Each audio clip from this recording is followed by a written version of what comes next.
I think, therefore I am. But I'm thinking all the time, and I don't know who I am. Am I? Are you? I'm in the middle of nowhere, and it's a good place to be. Welcome to Just Nowhere with Dr. Samuel Zinner.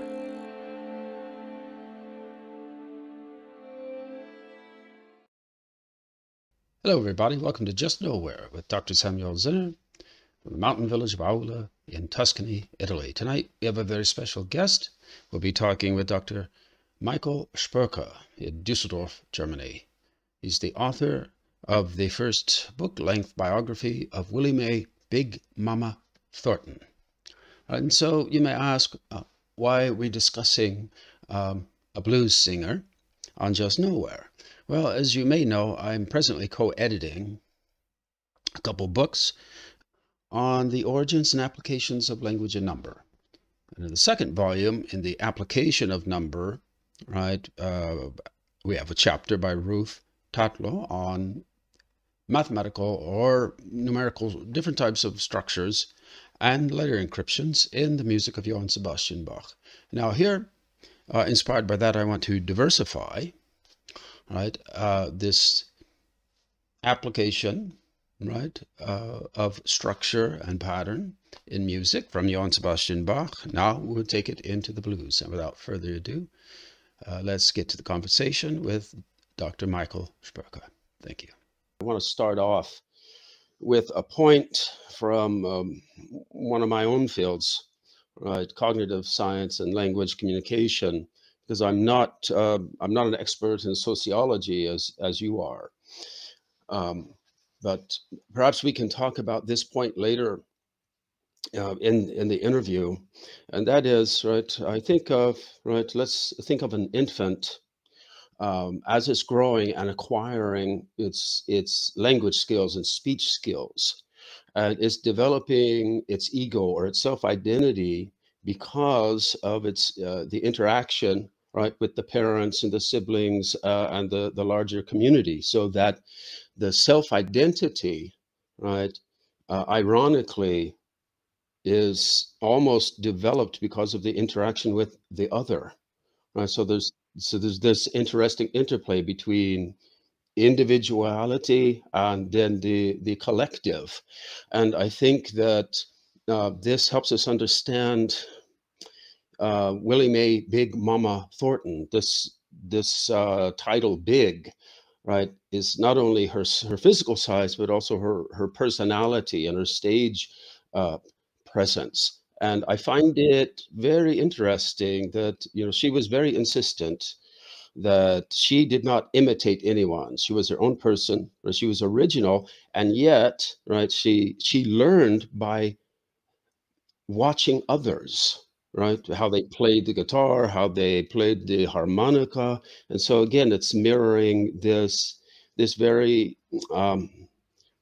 I guess we could call it ironic, but very interesting and necessary interplay between the individual, right, and the greater culture. So with that, tell us why you would find yourself in a position to write a book on Willie Mae Thornton, if you would, please.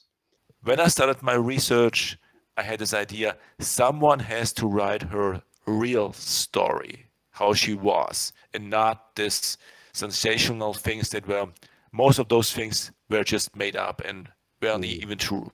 And so I got it into this project, and I got deeper and deeper, and at first I didn't really have the idea to write a second book, because I'm not a writer, you know, but my main job. But during this research, I had the idea I have to, because there isn't really good knowledge about her, and I want to do this. So I did it, and I did it as good as I could, and I hope I did a good job. Well, I'm sure you did, and your book is, as far as I know, the first, let's call it a book length, right? The first comprehensive biography right, Yes. of Willie Mae Thornton, Yes. Big Mama Thornton. All right. So would you like to give us a summary, right, the big outline of her career, her life and career? Well, that's a that's a long topic. Well, let's see. Yes.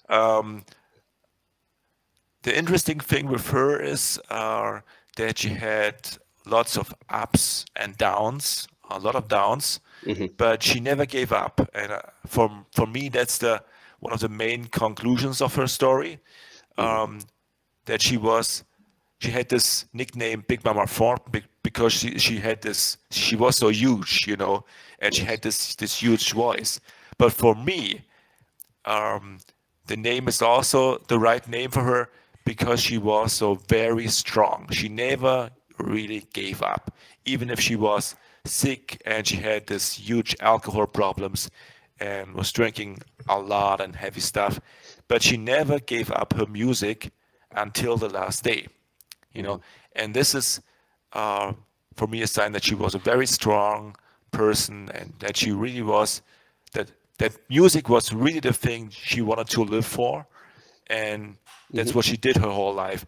And that goes through the whole book that I was trying to show her being a person to never give up. You Hmm. know, when she had a car accident and she was in a wheelchair, then she was in a wheelchair on stage, but she didn't stop to perform. Hmm. And of course, she needed the money. She never was rich at all. But for me, that's not the main point. She wanted to perform. She wanted to bring the music to the people to let them have fun and to enjoy the music because that's what she loved. Hmm. Hmm. And correct me if I have any, if I'm perpetuating any factual errors, right? Because you're the expert on her biography. But as far as I know, another sign of her tremendous strength would have been the fact that she left home at the age of 12. Of course. I mean that was not so unusual during those times for young people to leave their homes because it was just such a poor situation. Mhm. Um, but of course, in her way, you have to see she only was in school for a few years, so she never learned to write and read. I see. And because she didn't have the chance to go longer in school because her mom got very sick, and she had to take Mhm. care for her siblings and for the family, and so she had to work in a very early age. She got her first chance to perform, and then by great luck, later on, she was in a but audition for the Harlem Hot Revue. That was Mhm. a musical and dancing and comedian show of black people, Mhm. and they thought that she's great, and so she became part of this touring in a very age, you know, Mhm. in her teens, you know, Mhm. and of course that needs a lot of power and strength to do this when you are that young. But we have to realize that in those days it was not that uncommon to leave the family. Mhm. She always said um, how she wanted to do things and how she doesn't. And if you did agree, fine. If you didn't, your problem. You know, that was her personality. She was the Mhm. boss. Yes, yes. Well, I would be inclined to say that although it was not uncommon that she left home at age 12, right, this was frequent, right, in her culture and among her people, then this would, I think, mean that it was very common for people at that time to have great fortitude and great strength, in contrast to, I think, most people today. Right. Well, they had to fight for their lives Yes. because it was just so hard.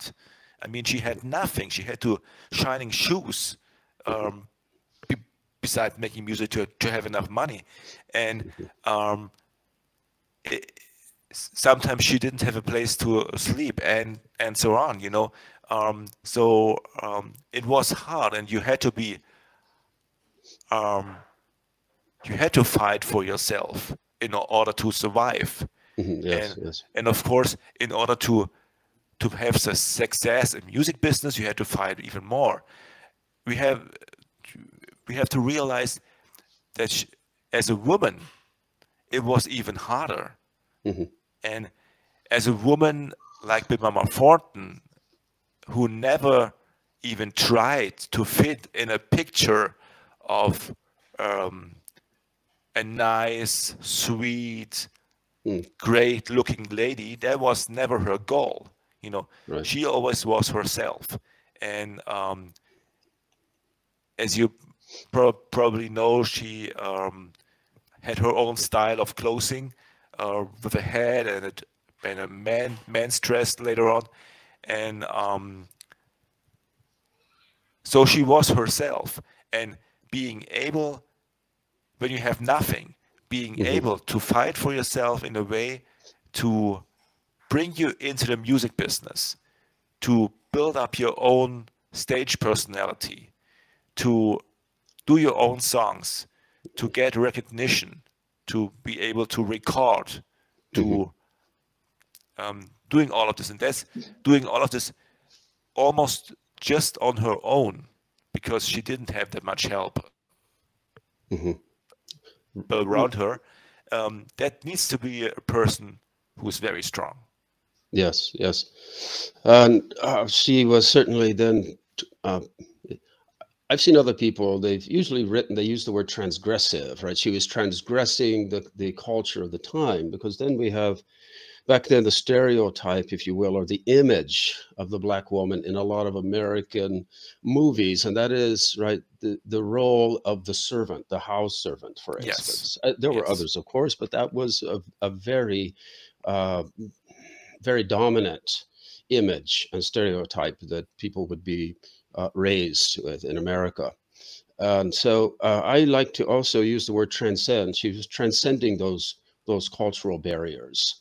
But also, as far as I know, two of her earliest influences, I'm sure there were more, but the ones that are usually talked about are Bessie Smith, and Memphis Minnie. Exactly. Yeah, and I would say again, it's difficult to say that she was imitating them, even though maybe she did to a certain extent, because she would say she learned from them, and she didn't want to be like anyone else. She was herself. Yes. But yet they were her, I think, two principal inspirations. And then I think you mentioned, of course, Janis Joplin earlier, but this also brings to mind to her two songs, Hound Dog, 1952, and then Ball and Chain. And forgive me, I forget the year that was written or published, but they both have something in common, and that is that, at least in the popular culture, those two songs really were associated not with her so much as with Elvis for Hound Dog, and the Ball and Chain, Janis Joplin. Yes. And would it be an exaggeration, or is it correct to say that one of the reasons that she was not associated with her own music, well, she wrote Ball and Chain, but not Hound Dog, but it's like Elvis must have made quite a bit of money off of that song. And Janis Joplin was quite successful with Ball and Chain, but was there an element of racism behind this? Well, and that she was a woman as well? Well, not just an element. I mean, it's a topical, Yes. a typical thing for racism, because you have to see when the song Hound Dog, that song was written for Big Mama Thornton, especially for her, from Leiber and Stoller, this famous composers. So they wrote this song for her, and she had a great success with that song. But she was limited to the, at that time, so-called race records, meaning the song was played in radio stations for Afro-American people, and she barely couldn't reach the wide audience with her version, because she, not because she wouldn't be possible on her own. Her version, in my view, is much better than the version from Elvis. I agree. But the thing was, she couldn't reach that audience because the music industry didn't let her. So, Yes. and when Ava, when Elvis covered Hound Dog with his version, his range to reach people was much greater. So, and that explains the bigger success. It's not because his version was better. It's just he was the white guy, Right. and she was the black woman. So that's the point with the success. And with Ball and Chain, it's a bit different, I would say. First, she wrote that song. So, and she was the one who performed it first. But she didn't have quite a success with that song, even in the Afro-American community. That wasn't a big hit. But when Janis Joplin with Big Brother and Holding Company, when they covered that song, and they asked her for permission, they went to ask her after a show for permission to cover that song. And when they had that success, and they had a huge success, because that was the breakthrough for Janis Joplin, Yes. performing Ball and Chain at the Monterey Pop Festival. So from that moment, people realized there is this song written from Big Mama Thornton. And then this would bring Big Mama Thornton back in the public eye during the 60s. So it's a bit different with that song. You can say that the cover of Janis Joplin with Big Brother and the Holding Company of Ball and Chain did help Big Mama Thornton to be back in the audience, in the big business. During the 60s, then she had lots of great concerts and tours and so on. Because of this, going back in the public eye. But with Hound Dog, it's clear that she would have been much more successful with her version without the racist aspect. And that goes, of course, through her whole life. And that's true for so many Afro-American artists or sportsmen or whatever, still nowadays. It's not gone, it's still there, as we all know. Yes. And so you cannot speak about her life without the racist aspect, because that was there all the time. Yes. And it's ironic. Have you ever drawn a connection, either in your own mind or in your writing? But it stands out to me that when we look at Big Mama Thornton, she had the struggles with alcoholism, as you said, and then died at a relatively young age, 57. Yeah. But this immediately brings to mind, right, the personal difficulties and tragically young deaths of Janis Joplin and others like Jimi Hendrix, right, from that same general age. Well, and even Elvis, of course, right, died relatively young. But would you draw this kind of a parallel? And how would you explain it? Was it just because these times were pretty wild and entertainers were apt, right, to be around, let's say, drugs and alcohol? Or is there something special or unique about these struggles of Big Mama Thornton compared to those others? I'm not sure, because those struggles, they often have to do something with the personality and with some personal fights or problems, because I mean, in my view, none of those people was happy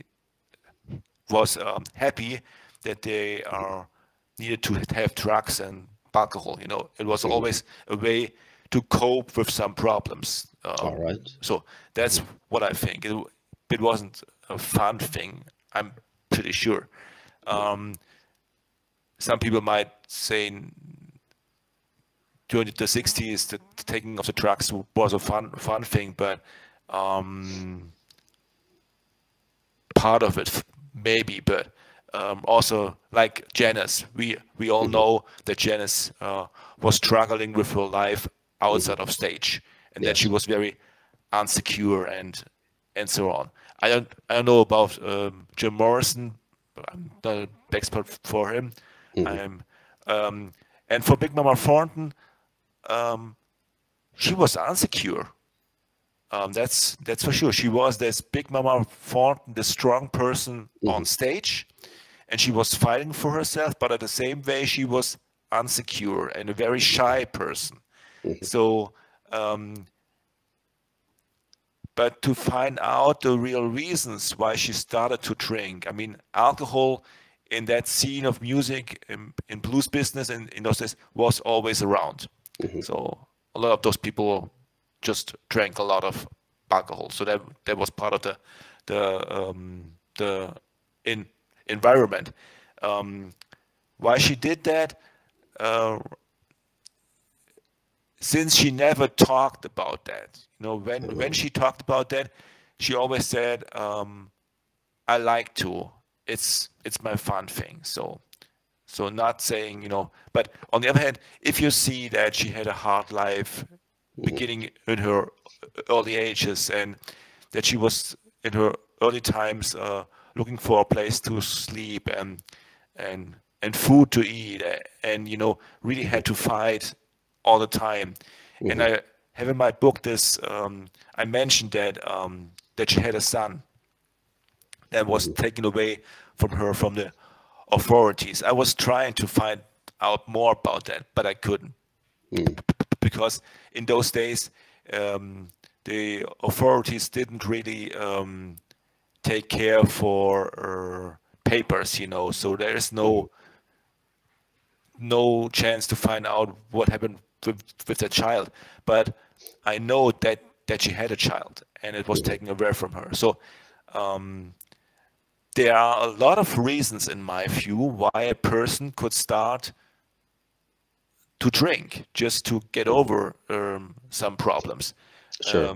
I mean, we have it in our days that people start to drink too much alcohol to cope with their life problems. So she had a lot of things that could be the reason why, but I don't think it's possible to say she was drinking because of this point. You know, it's not possible. It's a mix of personal things, and for me, it was never, when writing this book, that she was an alcoholic was never the main topic. It was one of her points as a person, but for me, not the main thing. The main thing was always for me the music, and that she was living for the music. And the alcohol was important, of course, for the decline of her health. But like I said, there are a lot of people in this world who try to cope with personal problems with taking drugs or alcohol or whatever they do, you know. And so she's not the only one with it, but she's the only one with this voice. Right. Very good. Yes. Well, I know that she, her background, right? She had a strong exposure to music, right, because of her religious background and the church, which was, I suppose, common in her culture. Right? I'm presupposing that because there are so many stories of black people, like entertainers or other types of professions, right? And so many of them mention this, right? Yes. Strong component of religion and the music, right, in the church. This brings to my mind, I believe she produced one gospel album. Is that Yes. correct? All right. Yes. Can you tell us about that album, or do you Yeah. know much about it and her personal, reaction to it, or? Of course. Um, Big Mama Thornton, when she was born, her father was a preacher, and her mom was singing in the church choir. So gospel was one of the first musics that she was hearing. Um, she herself was not singing that much in church, but of course it was the music that she was hearing, and she Yes. always loved gospel, and it was always her dream to record gospel. So this recording with the gospel was fulfilling one of her biggest dreams, because she loved that music. She always felt connected to God and religion, and that made her very happy to be able to do this record. And it's a great record. If you listen to that, it's fantastic, I think, what she did with all those old gospel songs. So you can hear that she put all her soul in that, as she always did. But with the gospel thing, it's special, I think. It's one of the high points, in my view, in her career. Even if she wasn't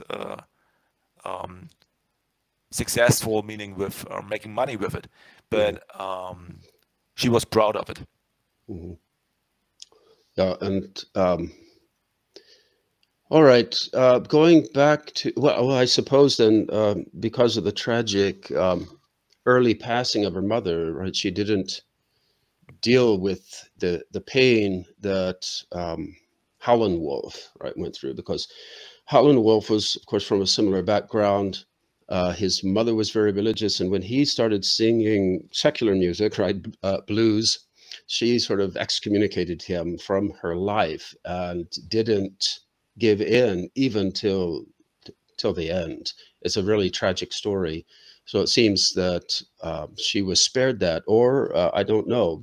Did she have any friction with her siblings or other relatives over her public career as a blues singer, as opposed to just strictly gospel? Well, her older brother, he was the one. Um, he was also making music. He played the harp, uh, harmonica, Mhm. and actually through him she learned to play harmonica. Not because he was teaching her, but because she was using his old harmonicas, and she copied what he did. But what I wanted to say later, in later years, when Big Mama Thornton was living in Houston, she sometimes performed together with her older brother. So they had some connection over the years, and she always tried to keep in touch with her family. And as I wrote in my book, there one very important person in her life was her stepsister, Maddie Fields. Mhm. And so they had the same dad, and so she had a very strong connection to her through her whole life. And but of course she was gone from home, and from that moment on she was traveling and being on her own. But the connection to her people, to her family, as far as I could find out, she always tried to connect. Yeah. Yeah. All right. Have you seen the recent 2022 Elvis biopic? No. All right. Well, it's well then I'll just have to fill you in here. I was going to ask you if you had, what was your opinion of it? But what happens in this biopic? and it's just called Elvis, right? Is that they there is a rather prominent role that they or acknowledgement of Big Mama Thornton, right? So they I know. portray, yes, they portray Elvis watching her perform Hound Dog, and this is what inspires him. So the question I had for you, now it's somewhat theoretical since you haven't seen it, but I was going to ask you, you know, do you think that they did a good job at acknowledging and integrating her influence on Elvis? Well, what I can say is that if the movie has the scene in it where Elvis has seen Big Mama Thornton live and was inspired for his version, this is not true, because Elvis, the version from Hound Dog that Elvis did was inspired from another copy of the original one. I don't know the real name, Freddie something, or you know, but there is another version of Hound Dog, and that's the one Elvis had the idea to make his own version. But of course, he did also know Big Mama Thornton's version. If he saw her live, I would think no, because as far as I know, they never met. But I know that Elvis did have the record from Big Mama Thornton, Hound Dog, because his guitar player, he told me that when Elvis died, before Elvis died, he gave him some of his old records, and so Elvis did know her version of the song, but as far as I know, his copy was based on another copy of Big Mama Thornton's song. I see. Which makes sense for me, because his version is so different from her version. It's not a copy. It's a different tempo, and you know, it's different style. So it makes sense that he didn't copy from her directly. Right. Not only the song, the audio, right, version, but I'm sure anyone listening to this, I'll include a link in the description to this. There is a video, more than one, I'm sure, on YouTube, right, of Big Mama Thornton performing Hound Dog, and it looks like 50s, 60s black and white television. Yeah. Right. And so there you get to see her performing it, just not singing. So her performance, her physical performance, right, and the way she moves, this also, in my opinion, is far better than Elvis's stage performances of this. She just had as if she's let's say a category above him as a performer. Of course she was. Of course. Sure.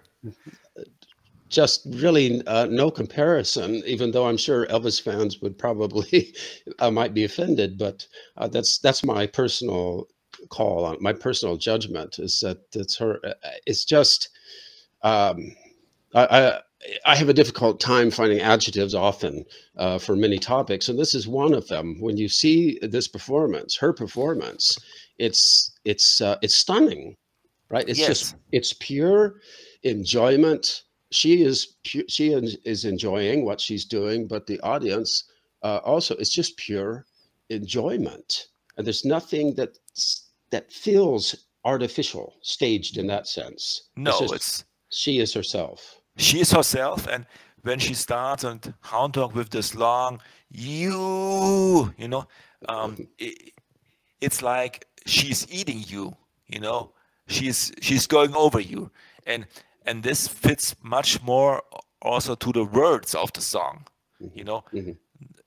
What Elvis does with it doesn't really, for me, doesn't really fit with the whole meaning of the song, you know. It's a song that should be sung by a woman about a man, you know. Right. So, and but I agree totally. It's her song, and she really goes into it, and let me say, because we talked about her struggles in later years, even in her last years, when you hear recordings from her last live performances, when she sings, and she sings Hound Dog, you hear almost no difference to her early recordings. The voice was there until the end. It's Right. still the same power, and even if she was frail and not that big anymore, but the voice was strong, and she was still eating you. Yes, and she knew she had. I noticed this, that it's obvious that she knew she had power over her audience. Some of the Yes, later recordings where she does this very theatrical, almost comical, slow walk up to the yes, stage, yes. and So funny. She'll interact just by being silent. Yes, And the audience will go crazy. But obviously she knows she is a woman of power. She can control, right, these thousands of people, right? So, yes, you know, something exactly. I will never know, and I assume you would never know. I don't know. Maybe you have audiences sometimes with a couple thousand. I don't know. When No, you're talking, all right. So you and I will we can only imagine, right, what it's like to have that kind of power. But it's again, it takes me back to what the point I started off with. She, as far as I know, she liked to stress. She was original. She didn't copy or imitate anyone. And so she was self-reliant, self-taught, right? And she didn't imitate. She was inspired, but she did not try to be like anyone else, no. right? And this was the case from the beginning to the end, Yes. right? And And you, you know, you never told Big Mama Thornton to do anything this or this way. You mhm, just didn't. She was the one who decided I how see. to do things.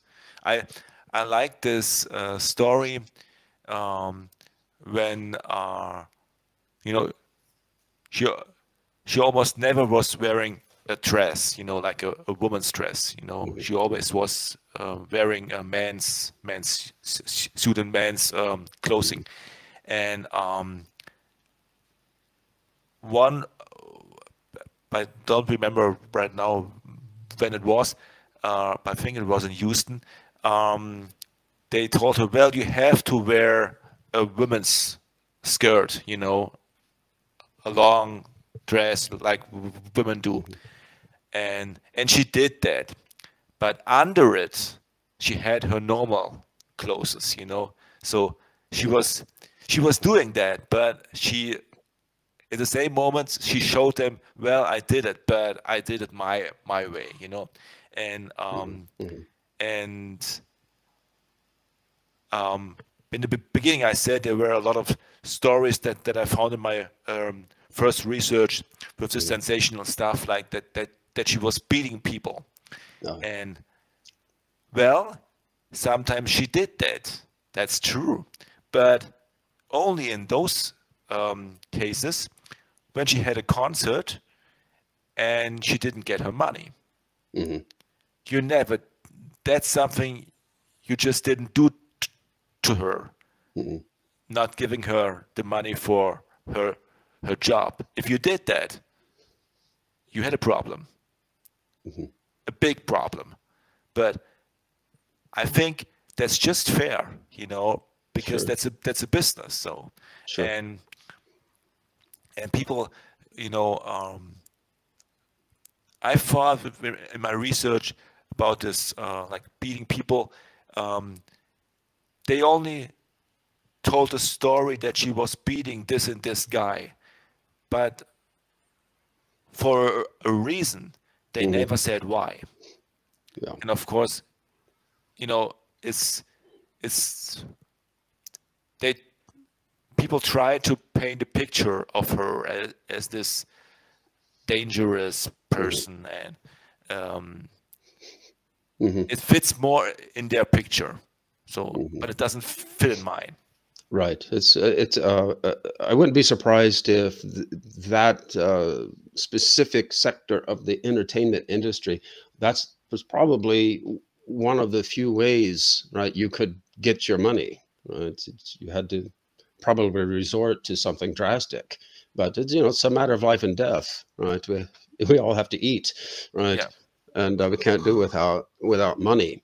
But again, I now go to looking at her life as a whole. I think you did a really excellent job at Thanks. pointing out really what she's all about, and I think her symbolism, right? The strength and never giving up. But I also think of her legacy and in the sense of what she made possible. Now, I've heard the names like Aretha Franklin, Tina Turner, right? That those careers maybe would have been impossible or not as probable without Big Mama Thornton paving the way. Is that an exaggeration, or? I mean, what's for sure is that she was paving the way for a lot of later coming Afro-American singers. That I would say for sure. With Aretha Franklin, it's an interesting thing. They performed together in one TV show, and Big Mama Thornton was afraid of Aretha Franklin because,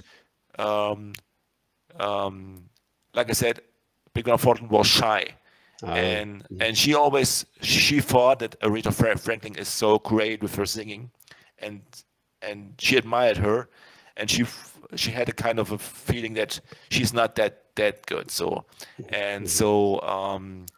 it was this TV performance that they both did together almost didn't happen because Big Mama Thornton was backstage and didn't want to go out, just because she was so afraid. So I think it's true what you said, especially for the later years. I'm not sure about her times, but and she is a role model, I think, still today for young women, because they can see, okay, even in those hard days, it was possible to do your own business and to be on stage and to be successful. So why not today? Don't let anyone tell you what to do. Do your own thing, and that we can still learn from her, and also, of course, we can learn how to do great music. Right. Well, I think from my personal way of thinking, that courage, right, is often misunderstood.